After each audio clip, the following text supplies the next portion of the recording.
Good evening. Good evening, everyone. Could we have everyone please take your seats? Thank you very much. It's good to see everyone at the end of a long day. I'm Steve Slattery, Executive Vice President at TFAS. Welcome to historic Gaston Hall. It's good to have you all here. This hall in the Healy Building was built in 1879, and it's been the site of many national and international dignitaries addressing the Georgetown community. As you know, Georgetown was founded in 1789, the year that our country was founded, the year that the Constitution was ratified. Throughout history, the rise and fall of nations has largely rested on their ability to build and sustain economic prosperity.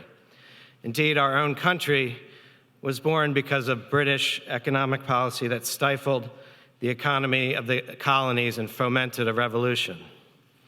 The Louisiana Purchase, which doubled the size of the United States, extending it from the Mississippi River to the Rocky Mountains, was made possible by misguided French colonial economic policies. In recent decades, we've seen the collapse of the Soviet Union, the rise of the Asian economies, and in recent months, the Arab Spring and the collapse of the Greek economy.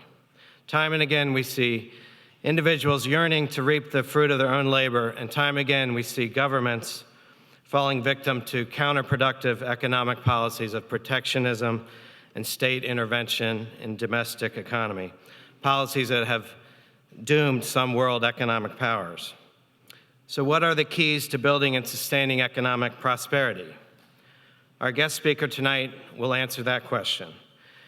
He will answer that question based not on opinion or conjecture, but rather based on data. 10 separate measures of economic freedom, each based on real data.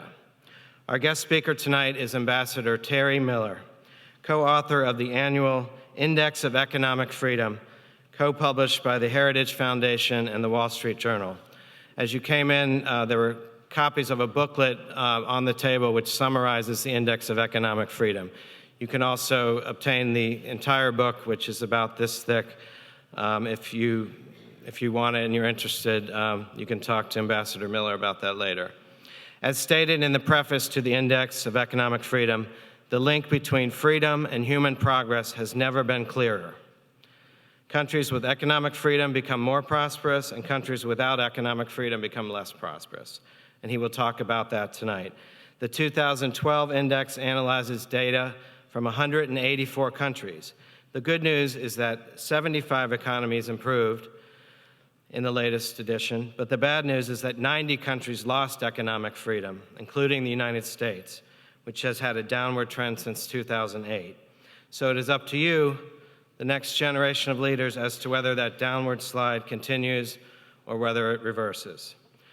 Ambassador Miller is director of the Center for International Trade and Economics at the Heritage Foundation, where he is also the Mark Kolokotronis Fellow in Economic Freedom. In this position, he directs the center's ongoing research into the role of free markets and international trade in fostering economic growth around the world. Prior to joining Heritage in 2007, Ambassador Miller had a distinguished career as a diplomat and public servant. In 2006, he was appointed ambassador to the United Nations Economic and Social Council. Before that, he served as Deputy Assistant Secretary of State for Economic and Global Issues. Overseas, he has served in Italy, France, Barbados, and New Zealand, including as head of the U.S. Observer Mission to UNESCO, the UN Educational, Scientific, and Cultural Organization. He has also headed the U.S. delegation to the UN Conference on Trade and Development and was a lead negotiator for the Monterey Consensus on Financing for Development. He did both his undergraduate studies in government and his graduate studies in economics at the University of Texas in Austin. Please join me in welcoming Ambassador Terry Miller.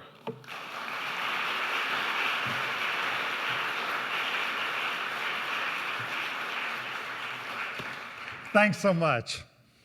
Last year, in a different room, I walked out on stage, came right to the center because I wanted to make clear what the theme of the presentation was. So I put my hand up in the air like this, and I said the theme was power to the people. Well, that's still the theme. But this year, when I found out we were going to be in this room, and Joe Stars invited me to come, and he kind of hinted at least that I should be a little more dignified. So just pretend like that didn't happen.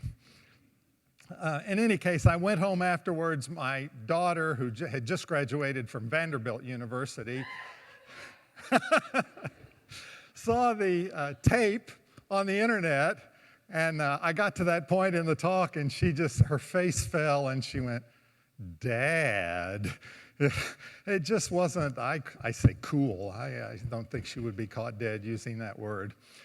Anyway, we are here tonight to talk about economic freedom, and the reason economic freedom is important, there are a lot of reasons, and I'm going to be getting to many of them, but the number one reason is that it empowers individuals. It empowers people to make decisions for themselves about what they want to do, where they want to work, where they want to live, how they want to invest their funds, how they want to spend their funds, how they want to take care of their families. We want to empower people to make those decisions for themselves, not have that imposed on them from above. Well, I'm here to talk to you about economic freedom as the way to do that, and we're going to start that by talking a little bit about how we measure economic freedom. And I thought the best way to do that would be to take a look at a particular country that's been in the news recently, and that's Greece. Because, well, is there anybody here who doesn't know that Greece is in the midst of an economic and political crisis right now? I didn't think so. Well, Greece in the economic freedom rankings is actually the country that has lost more economic freedom than any other country in the world over the last year. Turns out our index was a very good predictor of the problems that Greece was going to have. Now, how did that happen? Well, let's look at the different ways we measure economic freedom. One of the things we look at is property rights. Property rights are a basic measure of the ability to own land, to have secure title to property. Why is that important? It's important because if you have a title, a secure title to your house or to other property, you can leverage that to get funds for investment. A very famous Latin American economist has judged that there's over $9 trillion of capital locked up in property in the developing world that could be released for investment purposes if only there were secure property rights. Well, in terms of property rights, Greece was last in the Eurozone, last place in the Eurozone. How about freedom from corruption? One of the most basic things. Can you operate in your economy with a sense of integrity? Can you count on other people to do what they say they're going to do? Are contracts honored once they're entered into?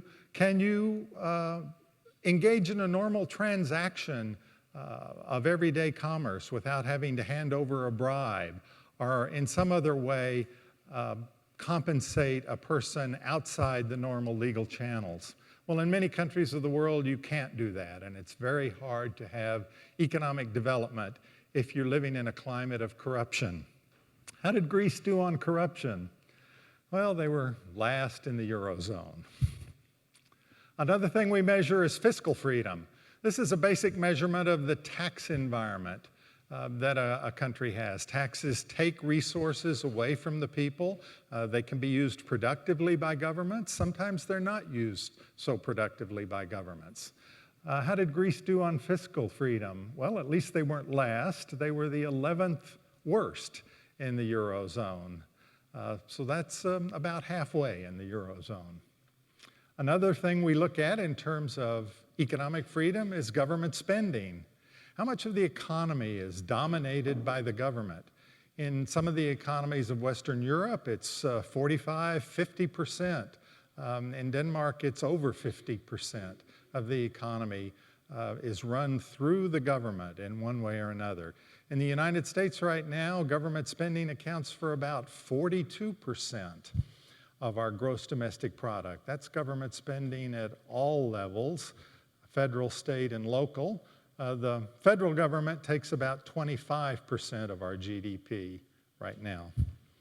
In terms of government spending, Greece was the 5th worst in the Eurozone.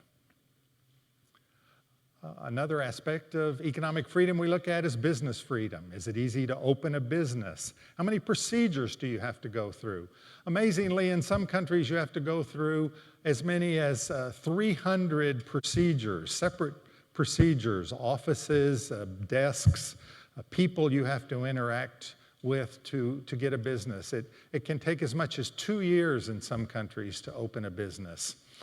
In other countries, it can be done in 1 day. In Hong Kong, you can open a business in 1 day, 1 stop, and you're incorporated and have a license to operate.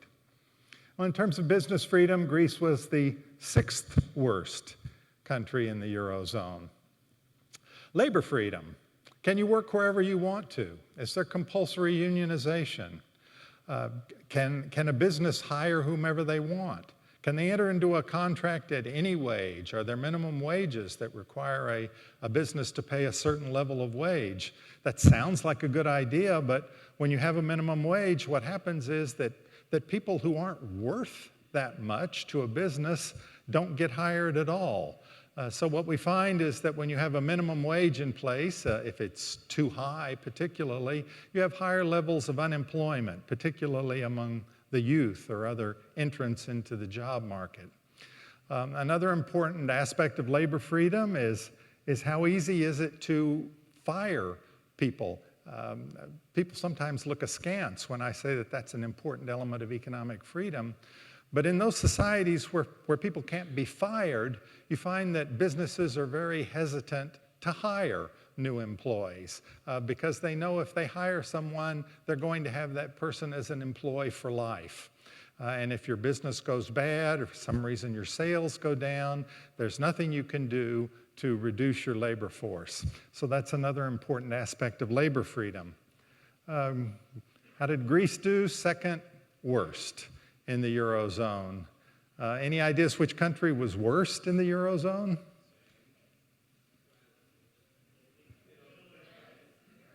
Well, I heard some bad ones, but I didn't hear the right answer. It's Portugal is the right answer. Did you say Portugal? Good for you.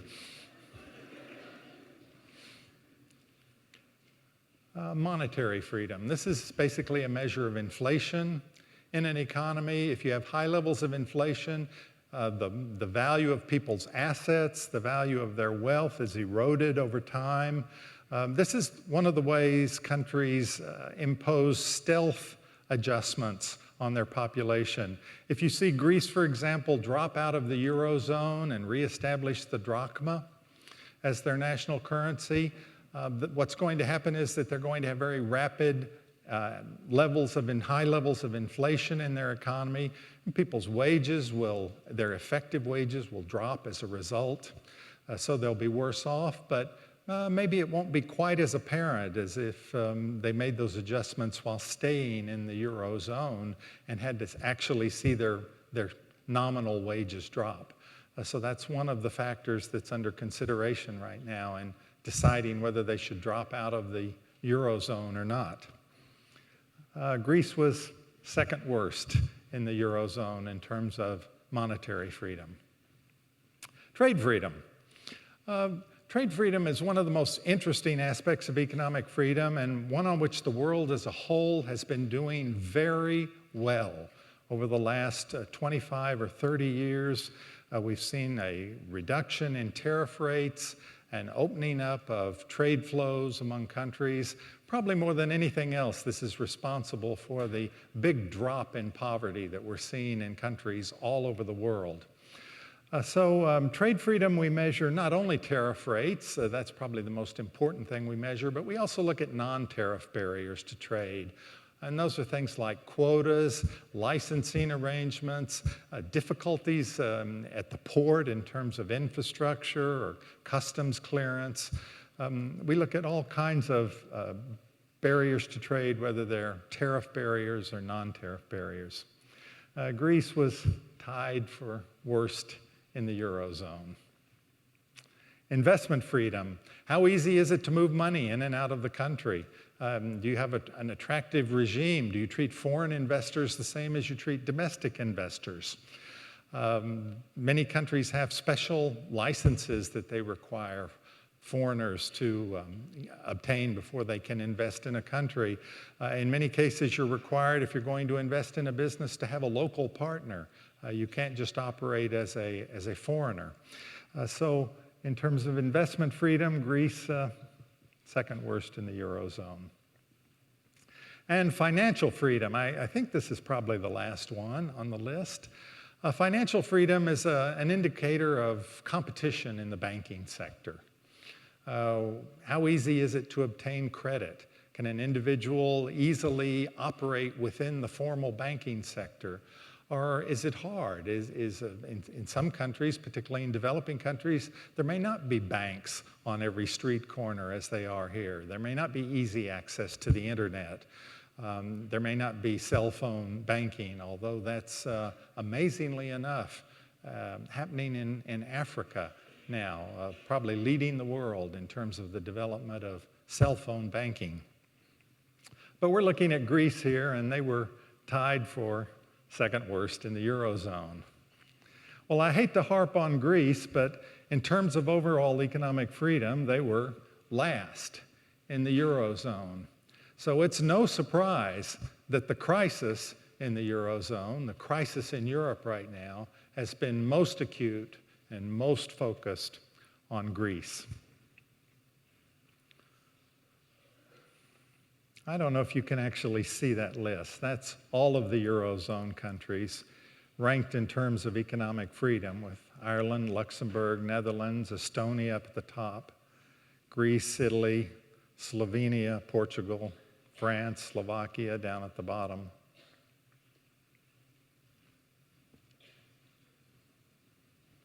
So when you're trying to explain why did Greece have a crisis, well, there's their economic freedom score. We average all those 10 factors I showed you together. Each country gets a score on each one of those factors, a 0 to 100 score. We average them together, and you get an economic freedom score for each country.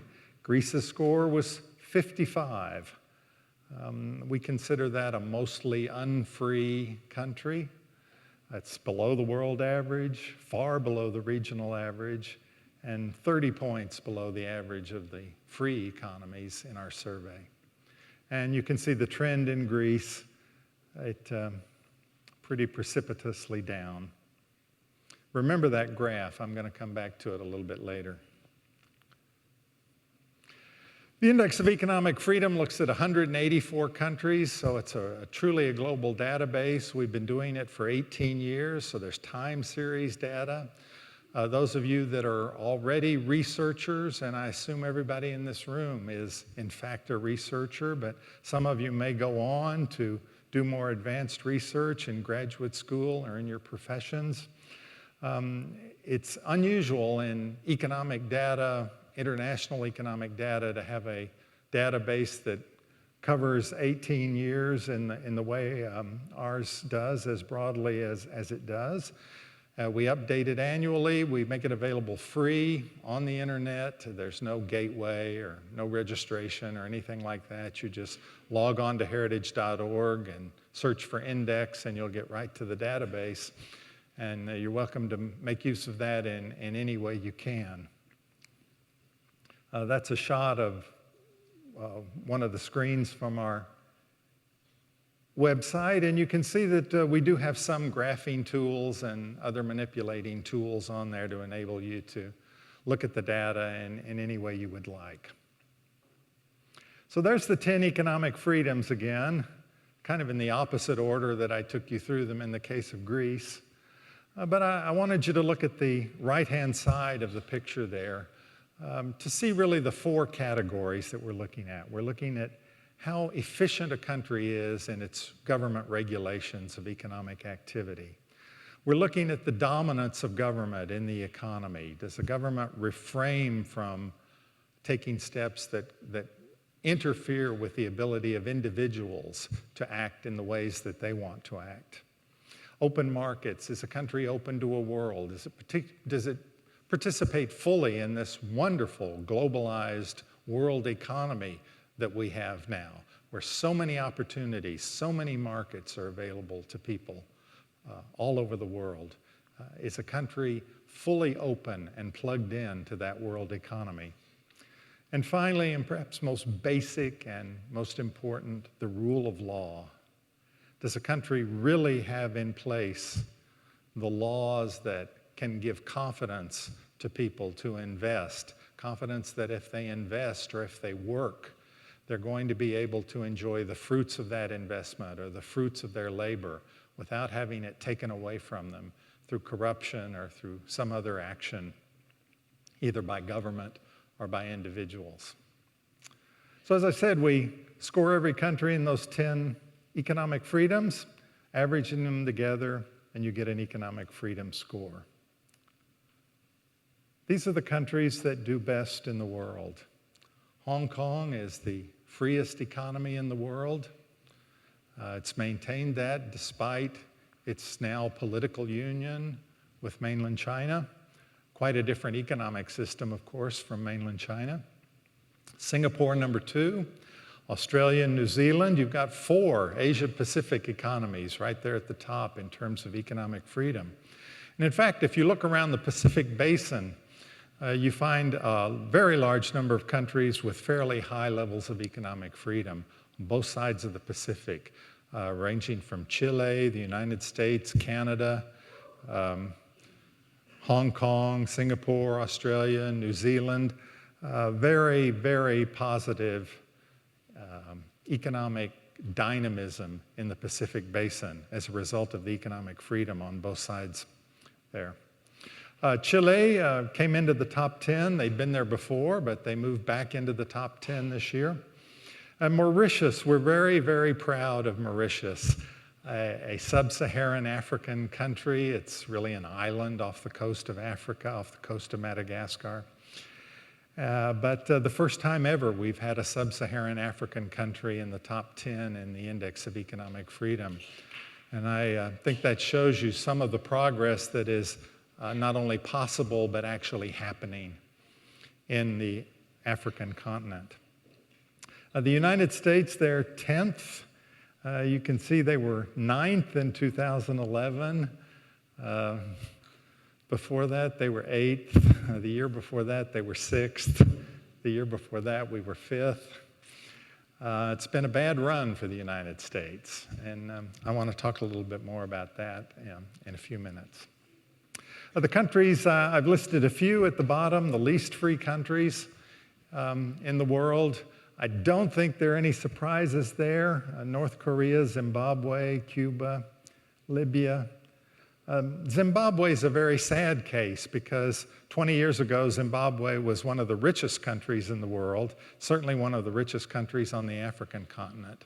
And it's a country whose economy and indeed whose social system has been destroyed because of bad government, autocratic government by a dictator, Robert Mugabe, who has been in power now for about 30 years, I guess. And that's an unfortunate story that we see in many African countries. Some of them have enjoyed democracy for brief periods. Some of them have experienced the phenomenon we call one election, one time, and then somehow or another the person that's elected manages to perpetuate themselves in power for decades. That's quite a common pattern. Very hard for countries that operate in that way to develop economically. Certainly it's very hard for them to develop a sustainable economy that actually empowers individuals or spreads the wealth throughout society in any meaningful way. Libya there, it'd be very interesting to see what happens in the Arab world right now. You're all, I'm sure, aware of the political turmoil that's happening in the Arab world. There's a lot of promise there and a lot of risk, I think. And Libya is a country that had started the process of liberalizing its economy a little bit. We had seen significant improvements in trade freedom. That all stopped as a result of the revolution. It may pick up again when they get some more stable government. But it's very hard for countries that are not enjoying political stability to have any kind of durable economic development.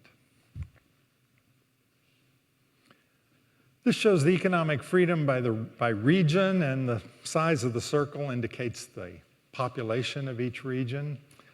And the reason I put this graph up really is to show you the big circles down here, that most of the people in the world still live in areas that don't enjoy high levels of economic freedom. So there's lots of scope for improvement there and lots of work yet to be done. Of course, in the Asia-Pacific region, you're looking at the two largest countries in terms of population in the world, in India and China, and that skews statistics, any kind of statistical analysis connected with the Asian region. This shows how economic freedom has changed over the last year in the regions.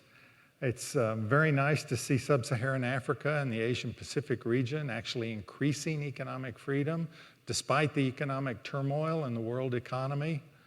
But North America and Europe, the Middle East, North Africa, the picture's not so pretty there. And we're seeing a significant loss of economic freedom in those regions. Why is any of this important? I'm sitting here talking to you about economic freedom. It's kind of an abstract concept, but I really want to get now into the reasons why it makes a difference in the world. Well, here's the first reason. This graph shows the relationship between economic freedom and gross domestic product per capita. The line's going up like that. The higher your level of economic freedom along the horizontal axis, the higher your level of GDP per capita. So countries with higher levels of economic freedom tend on average to be much wealthier, to have much higher incomes than countries with lower levels of economic freedom. The yellow and red circles are India and China. The green circles, the United States. Hong Kong's identified there. You can probably guess what some of the other circles are. Here's another way of looking at that. Countries with, this looks at the 5 freest countries in each region and the 5 least free countries in each region. And you can see the vast differences in economic freedom for those countries in each region that have higher levels of economic freedom. It's as much as 12 times higher in the Asia-Pacific region there, but it's significantly different in every region of the world. Economic freedom is not just correlated with high levels of income, it also causes higher growth rates. Here, this is a long-term graph. It's looking at 10-year growth rates in per capita income. And the quintiles are quintiles of economic freedom score. So the first quintile are the countries that have improved their economic freedom the most over a decade. And their average growth rate has been 3.7%. And you can see for the countries that had much lower improvements in economic freedom, or in fact in the 5th quintile, there's some countries that actually lost economic freedom over the decade. They had, on average, much lower growth rates. But economic freedom is not just something that's good for wealthy people. A lot of people think that capitalism or the free market is a system that's just good for the rich, not good for the poor. But that's not what we find when we look at the data. We find, if you look at this graph, that the intensity of poverty, and that's a measurement by the UN Development Program that looks at poverty intensity in countries, and those that have higher levels of economic freedom, those that we grade as mostly free or moderately free in our index of economic freedom, those countries had much lower levels of poverty intensity than the countries that had lower levels of economic freedom, those that were mostly unfree and repressed. But it's also not just, again, about levels of poverty, it's about the change in poverty. We're actually doing this. This is something most people don't realize. The countries, the people around the world are doing a good job of reducing poverty. Poverty rates have come down dramatically during your lifetime. This is one of the most striking examples of progress in human history, the reduction in poverty. Hundreds of millions of people that lived in poverty when you were born no longer live in poverty. Now, we still have a long way to go. But the countries that gained economic freedom have actually done a much better job in reducing poverty. 5.8% reduction in poverty over the decade.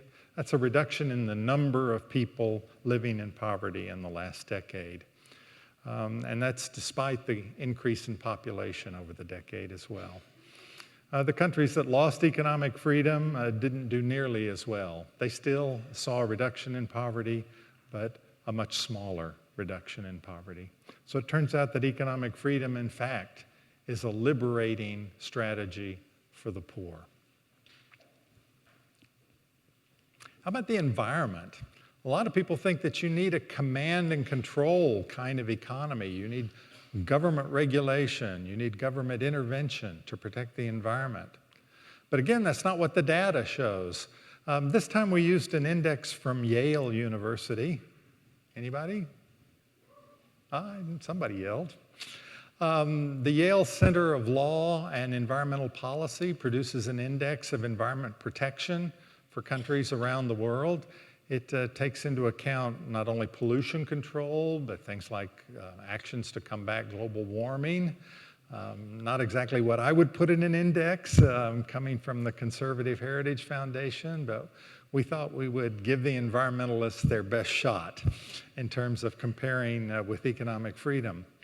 Well, it turns out that the countries that have higher levels of economic freedom actually do a better job of protecting the environment, according to Yale University, than the countries that have lower levels of economic freedom.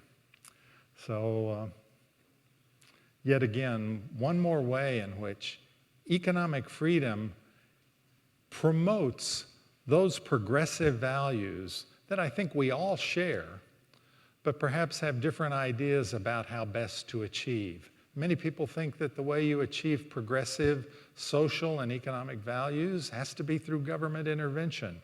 Turns out there's another path, and that's the path of economic freedom. Here we used a UN index from the UN Development Program, the UN Human Development Index, and we wanted to just look and see how economic freedom related to some of their different measures of the UN Development Program. Turns out the countries with higher levels of economic freedom, this should be no surprise to any of you by this point in the presentation, they have higher levels of education, higher levels of health performance, higher per capita incomes, better protection of the environment. So yet again, looking at the data, another way in which we find out that policies that promote and protect economic freedom do a better job in promoting human well-being. Here's the graph. You remember this graph on the left, Greece, shows up there. Now the country on the right, oops, the United States. Turns out that our recent performance in terms of economic freedom, at least in terms of trend, has been just about the same as Greece's performance. And in fact, the debt level now, it's a little over 140% of GDP in Greece. It's a little over 100% of GDP in the United States right now for sovereign government debt. But you can see the United States economic freedom's been dropping precipitously.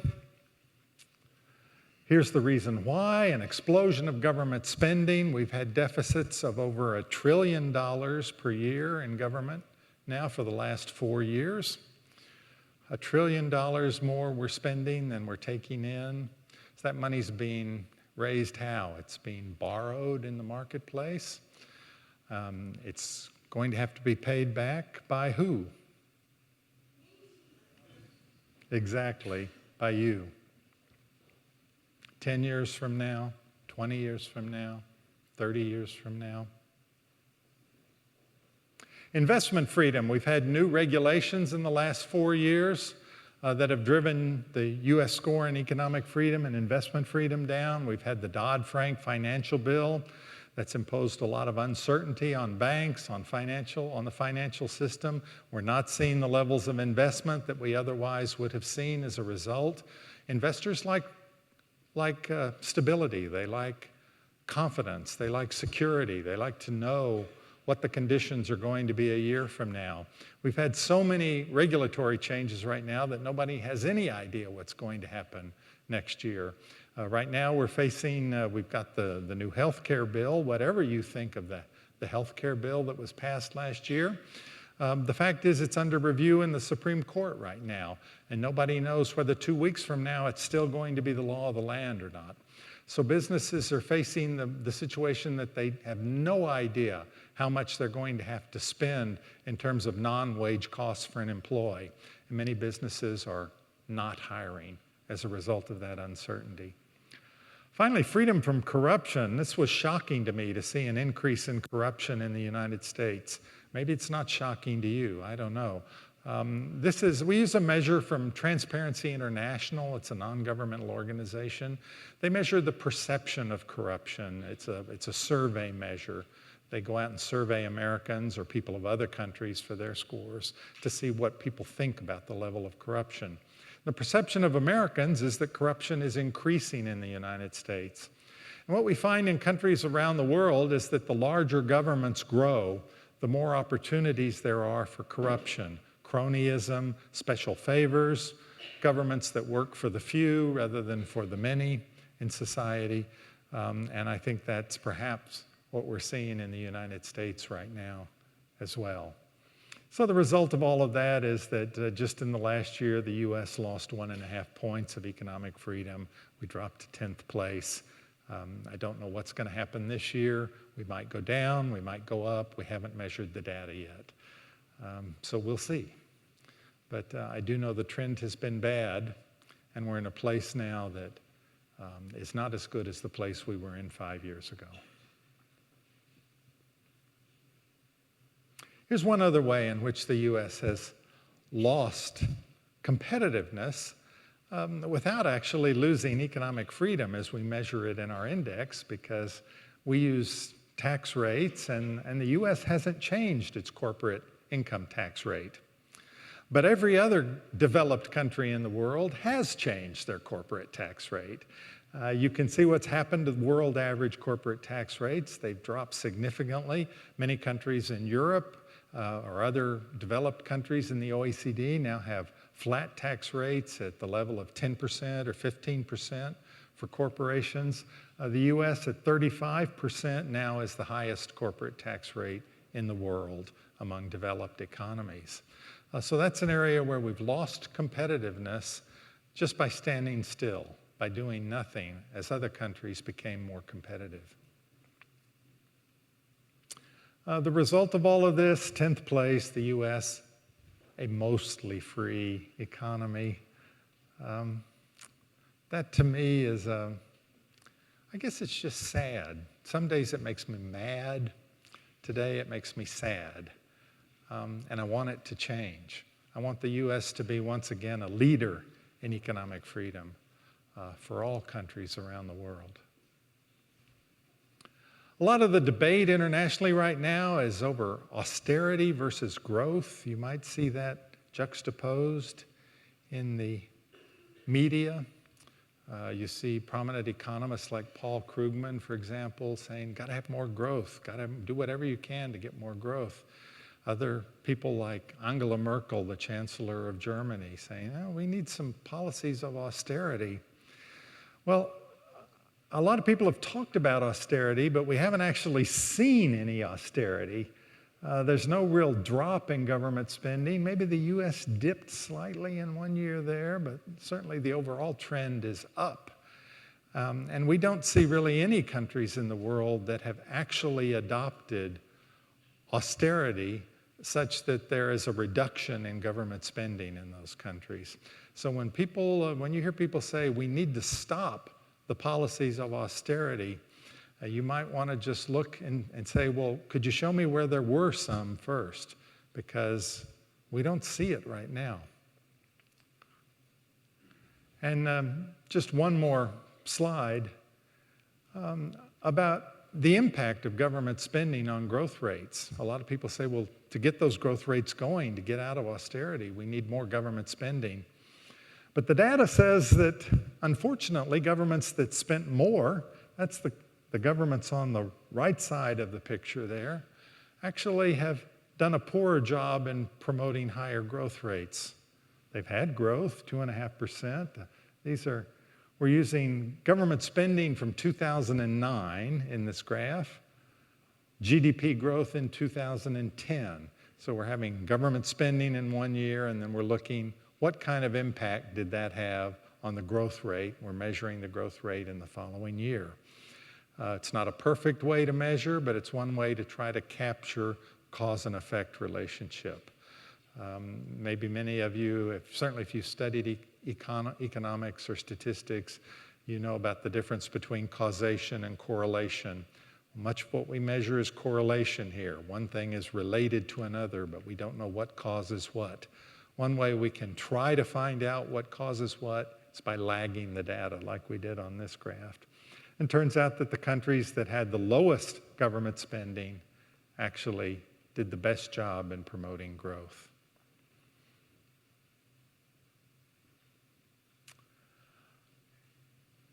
I'm going to end with a quote from Milton Friedman.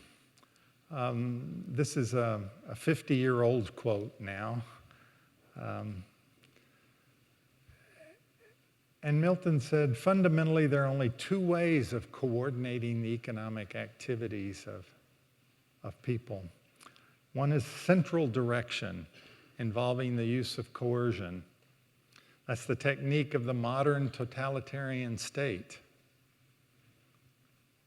The other is voluntary cooperation of individuals. That's the technique of the marketplace.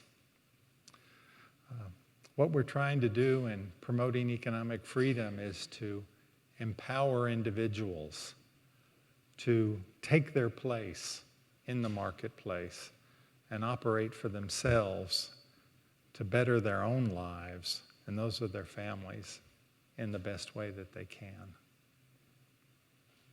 Okay, I'm going to take some questions now. Yes, sir. Oh, sorry. Wait for the microphone. I also took some statistics courses, and when you said correlation doesn't imply causation, I was happy you did. But in the claims that you made throughout the whole speech, I was kind of doubting whether you were actually taking that into account, because, for example, you're looking at that graph, you said if government spends more, there are lower growth rates. If government spends less, there are higher growth rates. But the relationship could actually be different. What if you have lower growth rates, that is why governments spend more, because they're trying to get them up. So it's not because governments spend more that the rates are lower, it's because the rates are lower that governments spend more. And the same thing goes for Greece. I mean, you said that the downturn in freedom led to the Greek economic downturn, but what if the Greek economic downturn actually led to the decrease in freedom because they had to raise taxes? What do you say about that? Well, Greece they haven't actually raised taxes. They've talked about raising taxes, but they haven't actually done it. I would say if the relationship is the opposite, this is an issue in statistics. There's no doubt of that. That's why I brought it up. And you have to start with a theory. You have to have an understanding, a hypothesis, if you will, of how you think the world works. And if you think that it's low growth rates that cause governments to spend more, and certainly some people, when they see low growth rates, they call for more government spending. But one thing we see in the data is if in fact that's the case, it hasn't worked because the growth rates didn't go up. We hear that claim made in the United States. I think it's put in terms of jobs created or saved. So it's kind of a hypothetical claim. You can't really know how many jobs would have been lost. You can't prove a counterfactual, in fact.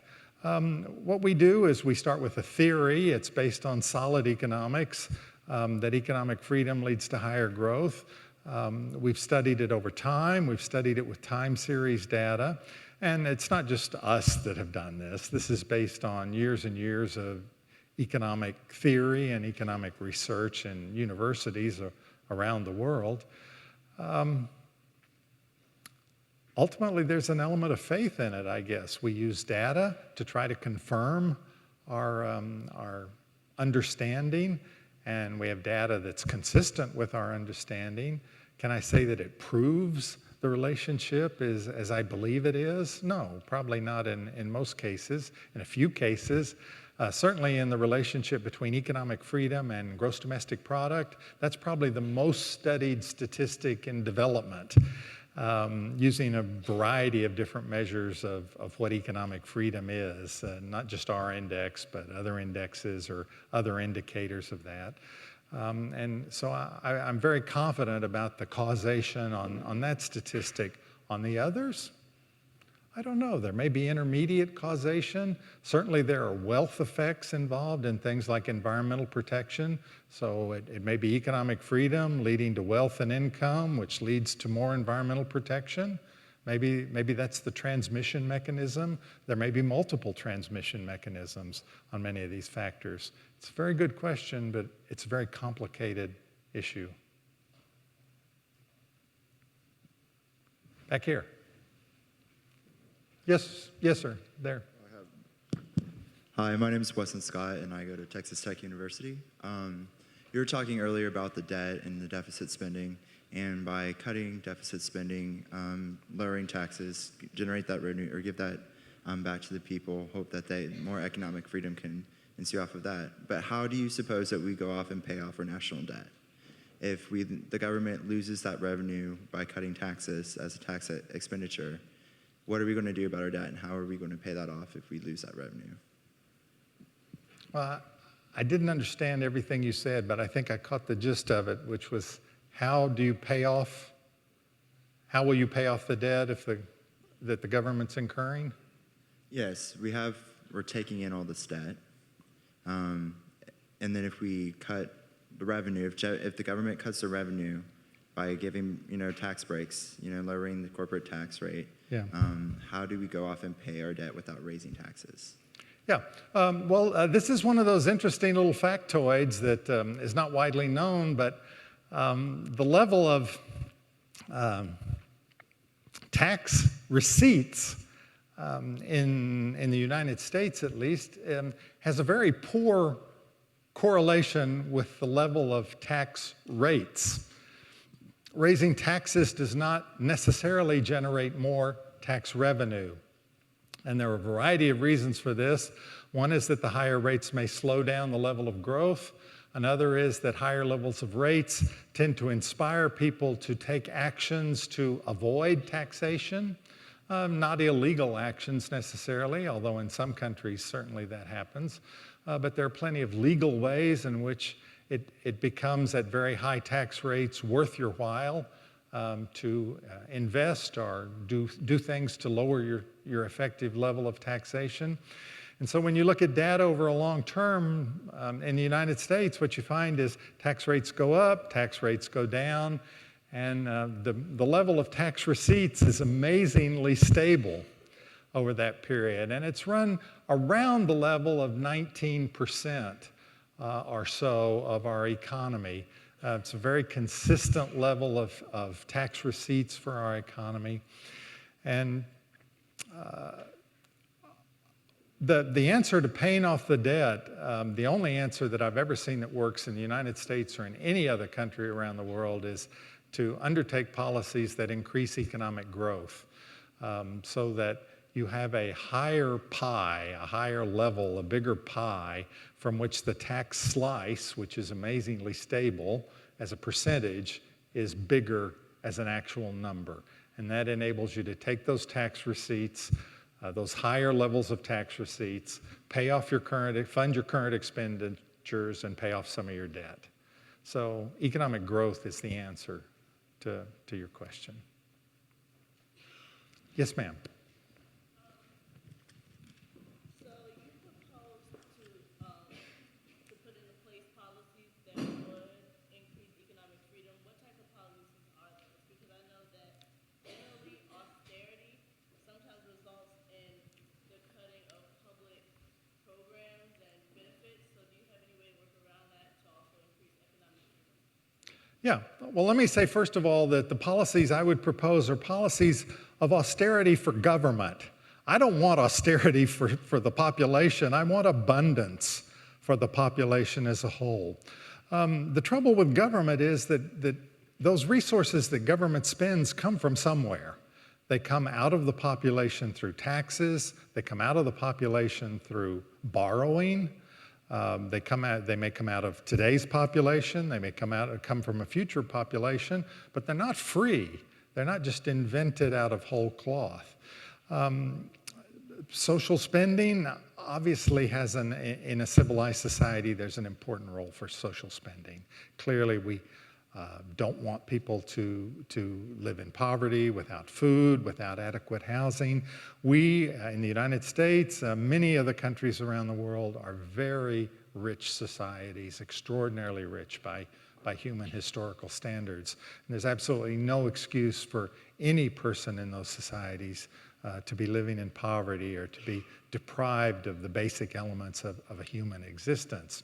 And the question would be, how best do you provide opportunities for people? In the first case, to have the dignity of caring for themselves. Because I don't know of anyone that really wants to just sit back and be taken care of by the government or by somebody else. It's not the adult way. When we become adults, we want to take care of ourselves. We want to be independent. We want to be self-sufficient. So yes, we need a safety net for people. No question. We don't want people falling through the cracks. Sometimes people, through no fault of their own, have bad things happen to them.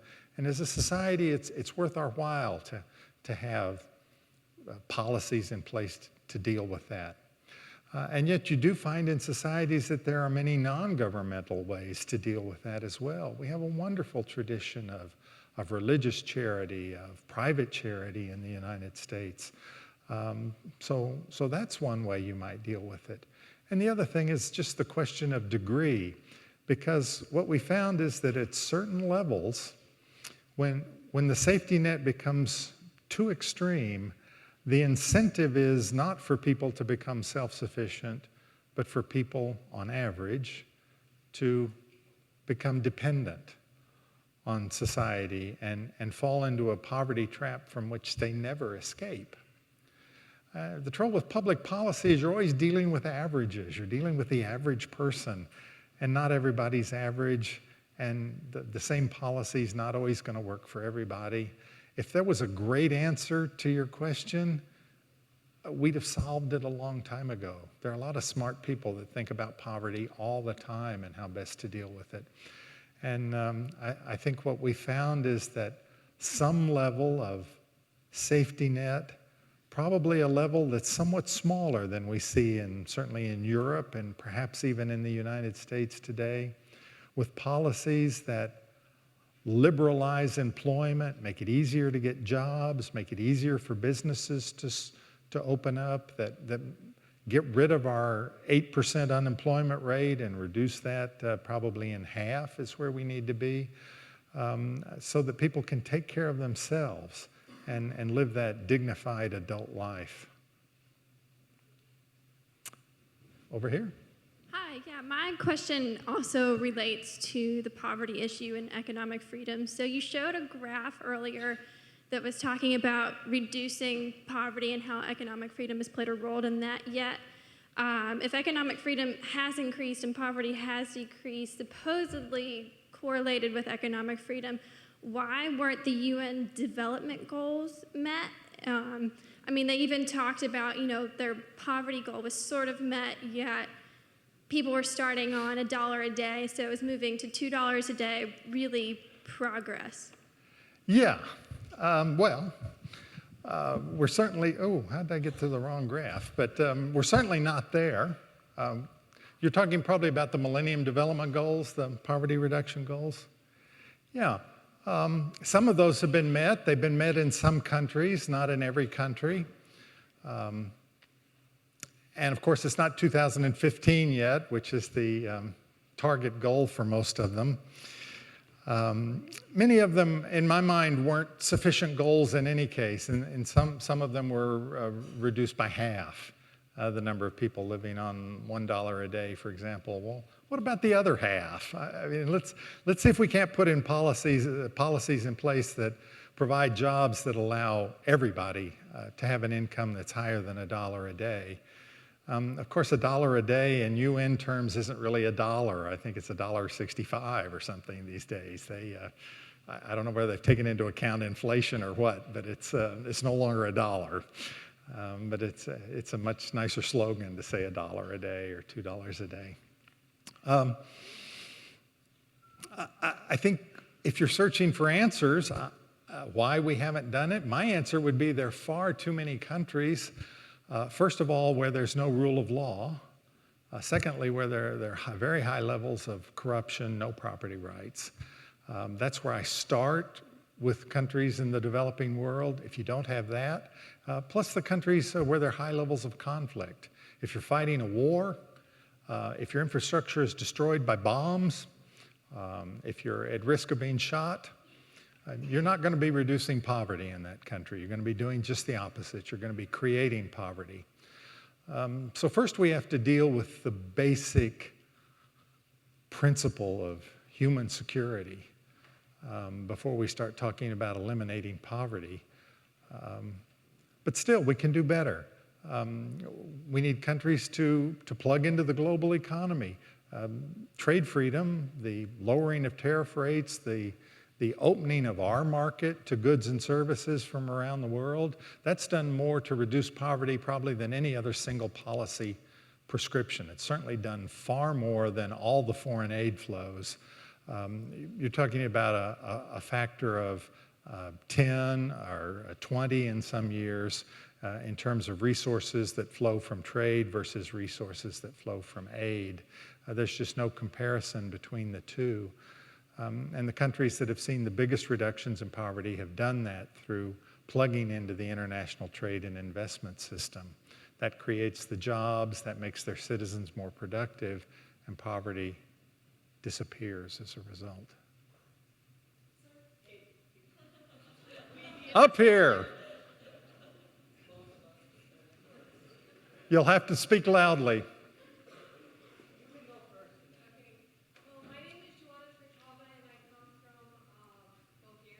Yes. So I have a question in relation to that. As a country who used to be completely repressed because we were part of the Communist bloc, and in the past 20 years we came to moderate freedom, so our economic freedom improved immensely. And in the past 5 years since we joined the European Union, we put a lot of efforts to even improve more our economic freedom. But at the same time, what came as a result was the creation of a very wealthy class. But the average person became more poor.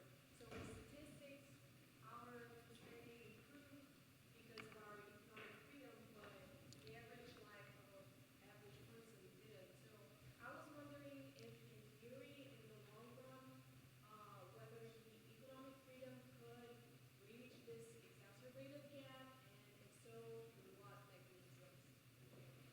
Yeah, what a good question. And I have the greatest, I just love Bulgaria. I love Sofia, and I love the progress you have made. I love the things you have tried and in many cases succeeded to do in terms of policy there. The gist of the question, I think the important part of your question really is, does economic freedom exacerbate the income gap? Does it exacerbate inequities in society? And there's some evidence that the answer to that question is yes. And as you might imagine, that's quite a challenge to me personally, because I believe so strongly in economic freedom and its value. And the way I justify that to myself is by looking at where those gaps appear and how it actually plays out in societies over time. And I think we have looked at the data, and what we find, again, looking on average, is that countries that have lower levels of income inequality, where the gap between the richest and the poorest in society is smaller, those countries tend, on average, to have lower average income levels, and they tend to grow more slowly over time, like this. And when we look at the countries that have higher levels of economic freedom, they have higher levels of income inequality, so the gap is like this, but the income levels are like this, and they grow more faster. I'm not tall enough to do this, but they grow faster over time. So you have people with a wider range, but at a higher level. The same thing happens in terms of growth rates. Countries with less economic freedom often have more stable growth rates over time, but they're more stable at a lower level.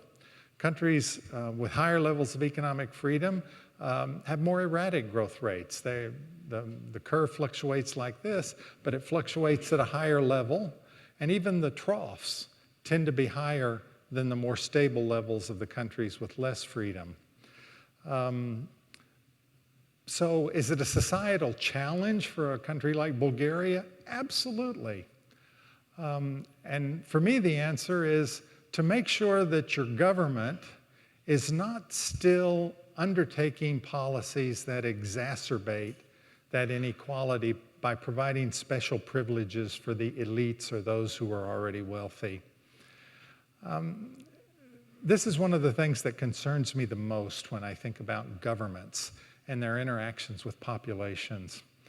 Governments are put in place not by the poor, dispossessed people in society. They're put in place by people who have power, that have wealth in society.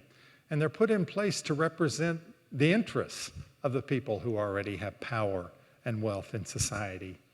Now, there may be some countries around the world, a few, one or two, you might be able to identify, that have this wonderful, we're in a wonderful old Jesuit building here, maybe a great Christian idea of charity and selflessness, but I guarantee you in most countries of the world, the government is there to look out for the interests of those who already have power, position, and wealth in society, and not for those who don't have it. So let's start by making sure that government's not actually the oppressor, and then maybe we can find occasion where government could also be the liberator. Yes, sir. Hi, my name's Thomas Tarler, and I'm from the University of Denver. And my question is can you go back to the graph on GDP per capita versus the economic index?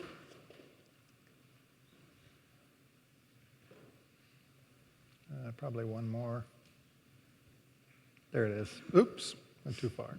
So I'm looking at the guide. For anyone who wants to follow along, page 2 says that your R squared is at 0.42, which to me says that you leave about 58% of the GDP per capita disparities unexplained. And right. I know that the leading economic indices have R squareds closer into the 80s and 90s. I'm curious, why is the index of economic freedom better than the other indices when the R squared is so low? Oh, it's the different kinds of economic data. There's a very easy question, a very easy answer to that. This is a correlation between two independent data sets. And for that kind of correlation, a correlation level of 65, 0.65, is considered high, a high level of correlation. If you're running time series data or other things like that. You can get R-squareds up in the 0.8, 0.9, and correlations in the 90 or 95% correlations, but not with independent one-year data sets like this. You would never see a correlation, certainly not between two independent data.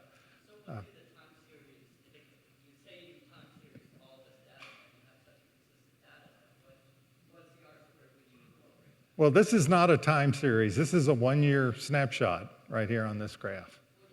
What is it when you do a time series? I haven't done it. I haven't done a time series like that of this data set in any case.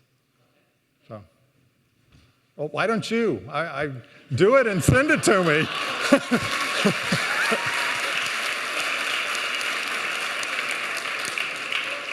I'll publish it in next year's index. Next, who has the microphone? You ready? Can't see. Yes, sir. Hi, so I had a question early on from the beginning of the lecture when you were going through different indicators of economic freedom in Greece. So I think it was the one about trade freedom. Yes.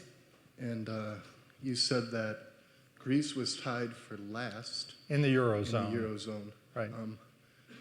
So I was wondering, my question arose because Greece is not only a trade union, but a monetary union.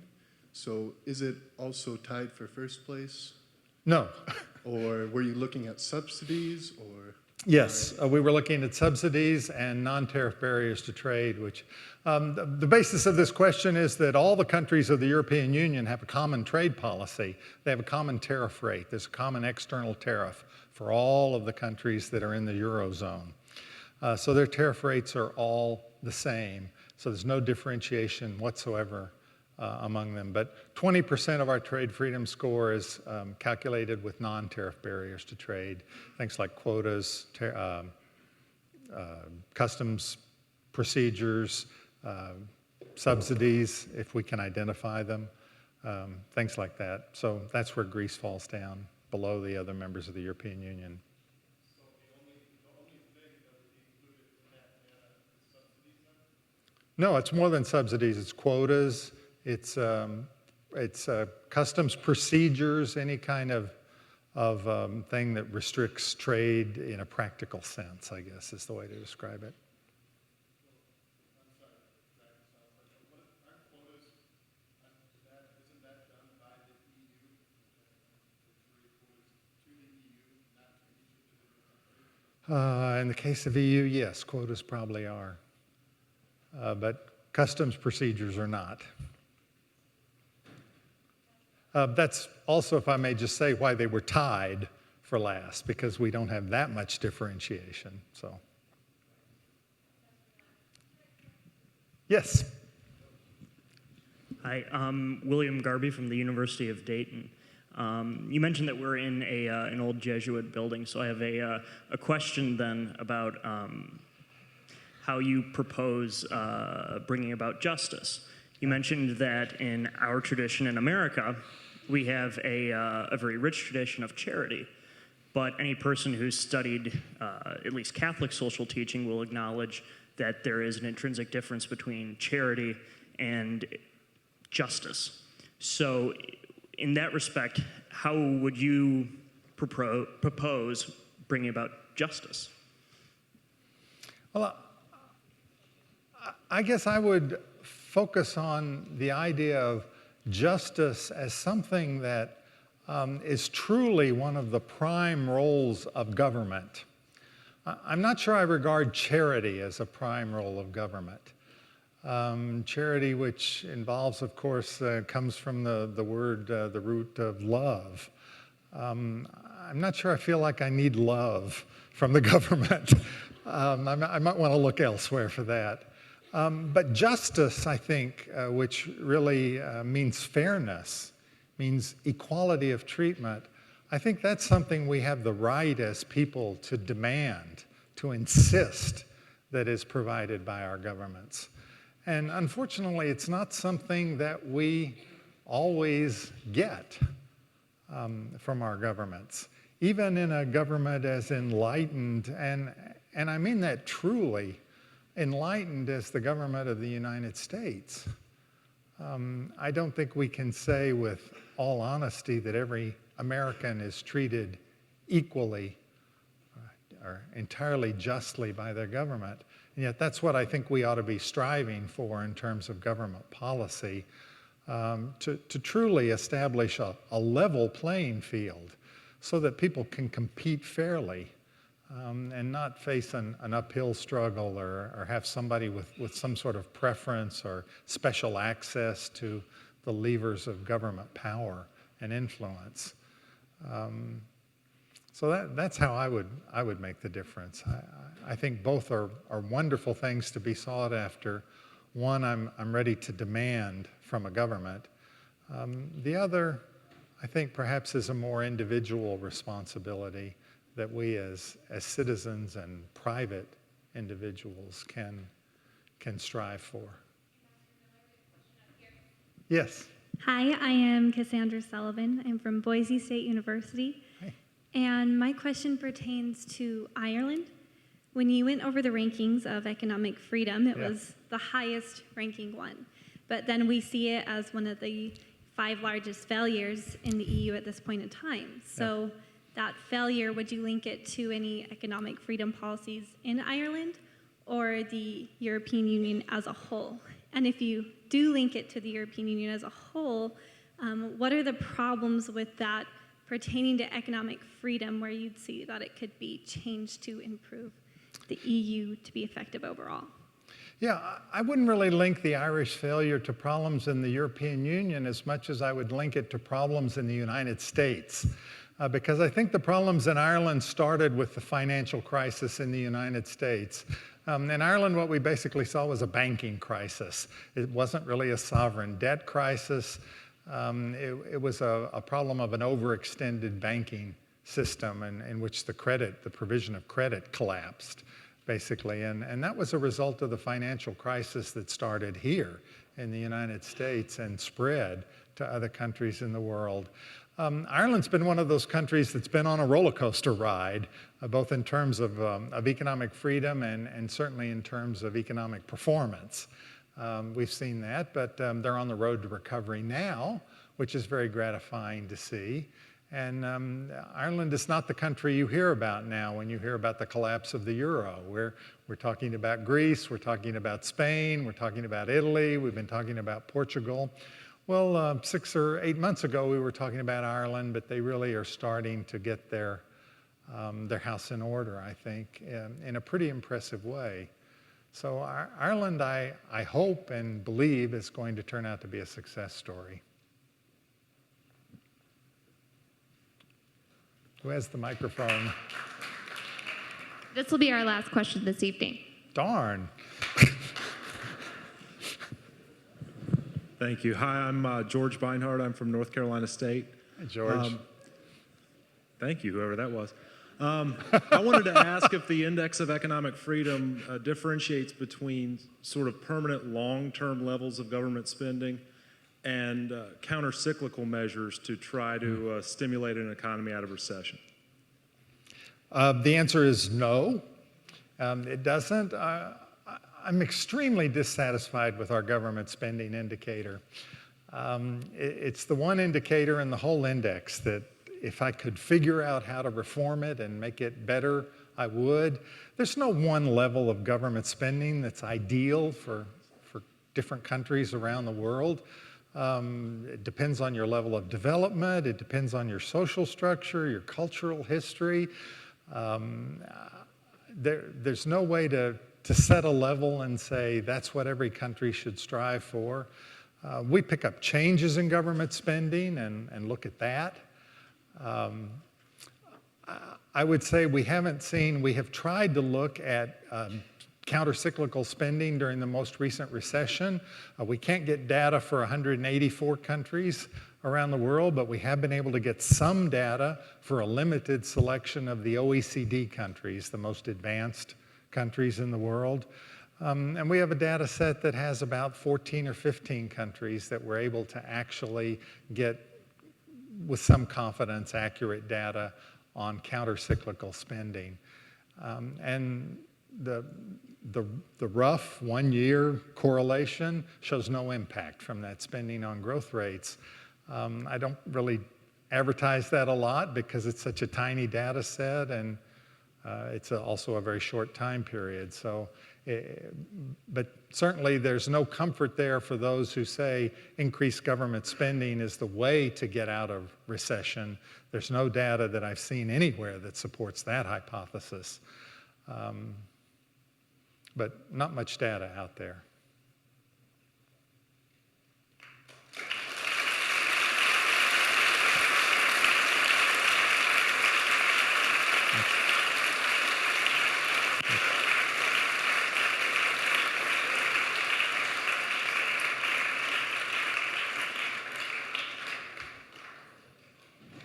Thanks. Keep it up.